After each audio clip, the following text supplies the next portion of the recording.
سے اور عثمان کہا کرتے کہ جنت اور جہنم کا تذکرہ ہوتا مجھے رونا نہیں آتا، مجھے اتنا رونا نہیں آتا، لیکن قبرستان سے گزرتا ہوا میں اتنا روتا ہوں کہ میرے داڑھی بھیگ جاتے ہیں، اس لیے کہ یہ قبر آخرت کی پہلی منزل ہے۔ اگر آخرت کی پہلی منزل ہے، یہاں بیڑا پار ہوا تو آئندہ آنے والے عالم برزخ اور آخرت سارے کے سارے ماہی کے بیڑے پار ہو جائیں گے۔ آپ جانتے، اسی لیے تو نبی کریم صلی اللہ علیہ وسلم نے فرمایا کن تو نہیں کہ تم زیارت القبور فزوروها فانها تذکرکم الآخرہ، لوگوں قبروں کی زیارت کرو۔ کون سے قبروں کی؟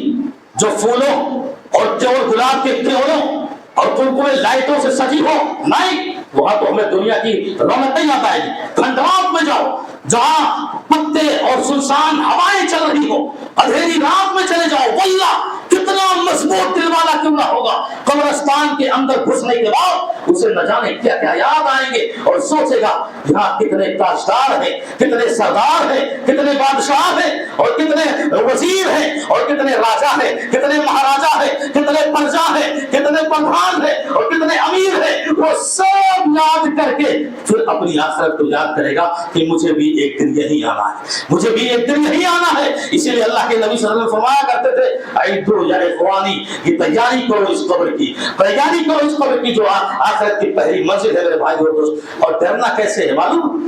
ہمیں آپ کو خوف ہی نہیں، ہمیں آپ کو ڈر نہیں، مجلسوں میں نہیں ڈرتے تو تنہائی میں کیا ڈر ہے؟ 100 آدمیوں کے بیچ میں جھوٹ، بےمانی، غیبت، چغلخوری، سر دھڑلنے کے ساتھ اس کو خوف ہی نہیں ہے تو جو مجلسوں میں نہیں ڈرے گا وہ تنہائی میں اللہ سے کیسے ڈرے؟ احنف ابن قیس رحمۃ اللہ علیہ مشہور تابعی رسول ہے، مشہور تابعی، وہ کہتے ہیں کہ زندگی میں جب مجھے کبھی گناہ کا ارادہ ہوتا یا مجھ سے کوئی گناہ ہو جاتا میں پلٹ کر اپنے گھر آتا۔ کبھی پریکٹیکل کر کے دیکھو ورنہ زندگی سمجھ جائے گی، آخرت سج جائے گی اور آخرت بن جائے گی۔ ہمارے وہ اسلاف تھے جنہوں نے ہمیں ساری تربیت دے کر یہاں سے رخصت ہوئی ہے، کہتے ہیں میں گھر آتا چراغ چلاتا اور پھر اس کی جلتی ہوئی لو پر اپنی انگلی رکھتا، اور جب انگلی جلتی میں تڑپتا اور تڑپ کر اپنے آپ سے خطاب کرتا، اپنے آپ سے کہتا احنف چراغ کی ایک معمولی سی لو تیری انگلی برداشت نہیں کرتی اور تم برداشت نہیں کرتا، ذرا سوچ گناہ کرنے کے بعد جب جہنم کی آگ کا سامنا کرے گا تو کیسے برداشت کرے گا جو اس دنیا سے گناہ پر بچا چلانے کی صلاحیت رکھتی ہے۔ میرے بھائیو اور دوستو، یہ آخرت کی یادیں ہیں۔ ہمارا ماں باپ یا والدین رمضان کے مہینے میں خوب تربیت کرتے ہیں، وہ اپنے بچوں کو بابو 5 روپیہ دے لو مسجد میں دان دے۔ اب جیسے رمضان ہوا بابو بھی بھلائیں گے اور انہوں بھلائیں گے۔ جانتے یہ کتنا بڑا نقصان ہے ہمارے آپ کے، ہم پوری نسلیں برباد کر رہے ہیں۔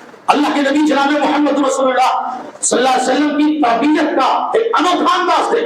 پیغمبر ہے، بیٹی فاطمہ ہے، غلام مانگنے آ گئی اپنے آرام کے لیے، کہا بیٹی میں دنیا کی عیش پرستی تو تجھے نہیں دے سکتا، یہ تو ہم اولاد ہیں، اپنی اولاد کی خوشی کے لیے نہ جانے کتنی چوریاں کرتے ہیں، بےبانیاں کرتے ہیں، ہماری اولاد، ارے یہ اولاد واللہ ہمارا یاد رکھو فتنوں کے اس دور سے گزر رہے ہیں، ایسے زمانے سے کہ یہ اولاد جس کی خاطر ہم بےمانی چوری کر کے اپنی آخرت کو برباد کر رہے ہیں، مر جاؤ گے یہ جنازے میں بھی شریک نہیں ہوگا۔